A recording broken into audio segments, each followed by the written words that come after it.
to Sound the Whistle with Tony Clark. This evening, I just want to take a little time and just talk about some of the upcoming wrestling rule changes from the National Federation, which will take effect this season. So, one of the changes will be the removal of the 10-foot circle. It will now become optional. It won't be required to be on wrestling mats. Again, this is not really going to affect scoring.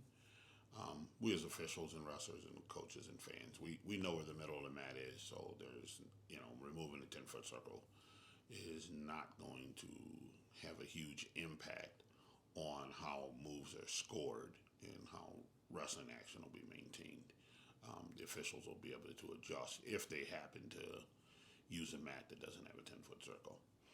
One of the major rule changes will be the requirement of only having one contact point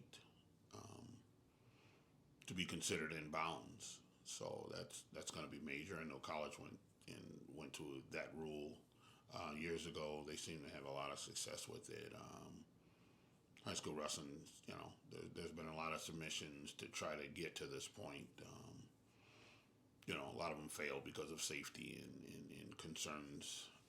They didn't want wrestlers getting injured or anyone getting hurt out there. So we're finally at a point where the rule is written, and that we should be able to handle it based on mat sizes. If it's on a small mat or a small facility and there's going to be obstacles, the officials will make the adjustment. May not be able to use the one point of contact to remain in bounds. It depends on, the obstacles that are going to be in the way. But there's going to be a major change.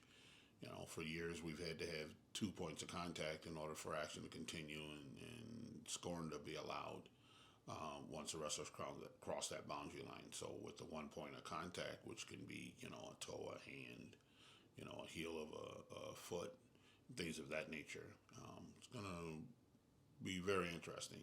I did get a chance to referee an event yesterday where we used the 1 point of contact, and everything went well.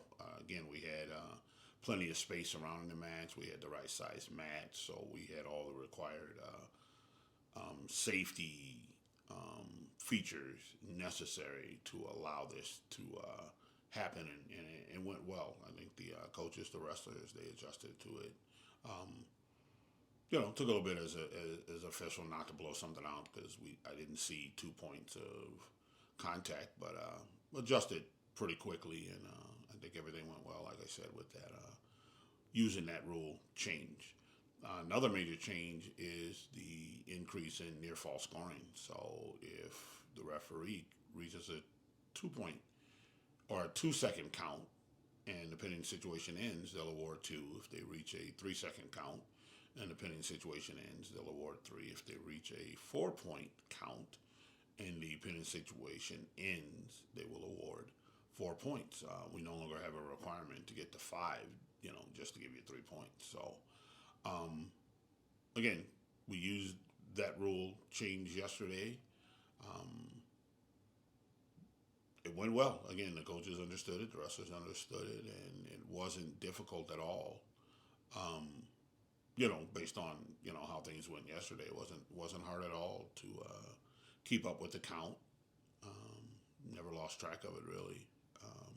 So it caused a couple of matches to end quickly because of tech fall. By the time you add a 3 point takedown and a 4 point near fall, that wrestler's up 7-0. So we had a couple of quick tech falls. And I've heard concerns out there about, matches going to get over quicker and, wrestlers aren't going to really get a chance, to go up against that better wrestler that's able to, score a couple of 3 point takedowns and some 4 point air falls, and match is going to be over faster.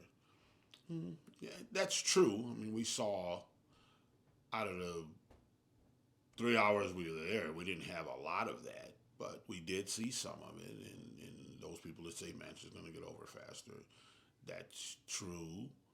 But the same can be said if the wrestlers went out there, shook hands, and pinned the wrestler in, 10, 15, 20 seconds. Um, Same thing's gonna, same situation exists. The matches would be over faster. So I don't think every match is gonna end in a quick tech fall.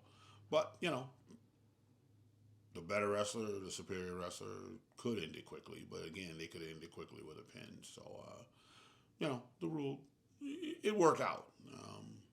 Nobody was really you know disappointed. Wrestlers were actually working to turn, you know, to get that actual 4 point near fall. A couple of cases in a couple of matches I saw or had, that was crucial to get that um, point near fall to take them ahead or get that 3 point takedown. Those were things they were really after to make things work. There's a couple other minor changes that are going to happen. Um, we have a new signal for referees timeout. I think we've all modified and pretty much made sure everybody was aware, especially the table and the coaches, that when we needed to take a referee timeout. But now there'll be an official signal in the book. Another rule change is to clarify when a match will be terminated to award the tech fall, and basically that rule just will say, so if a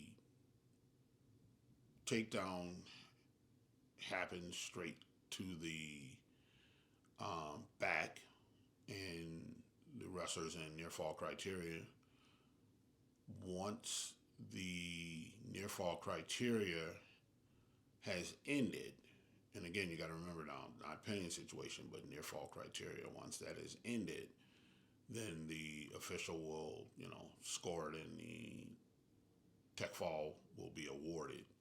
So more to follow on that as the interpretations come out October, November timeframe. So again, just wanted to throw that out there. Just give everybody a little, quick heads up about what's coming down the pike. You know, again, like I just said, as the interpretations come out, there'll be more detail. As if you're here in Illinois, we'll have our clinic talking about the new rule changes and explaining a little bit more in depth starting next month at the IHSA officials conference. And we'll have our clinics, level 1 and level 2, starting around the state in October, November, and we'll go more in depth.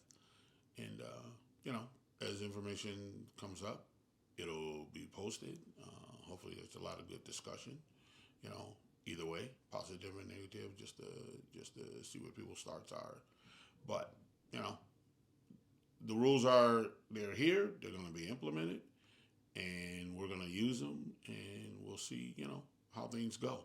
So again, thanks for tuning in, and I will get back on schedule of posting, like I did last season, or last summer, basically, to just get us, thinking about things and get us up to the season. So, you have any questions or anything you like for me to talk about during the podcast, feel free to reach out, and I'll see what I can do. So again, thank you for tuning in, and I'll see you down the road.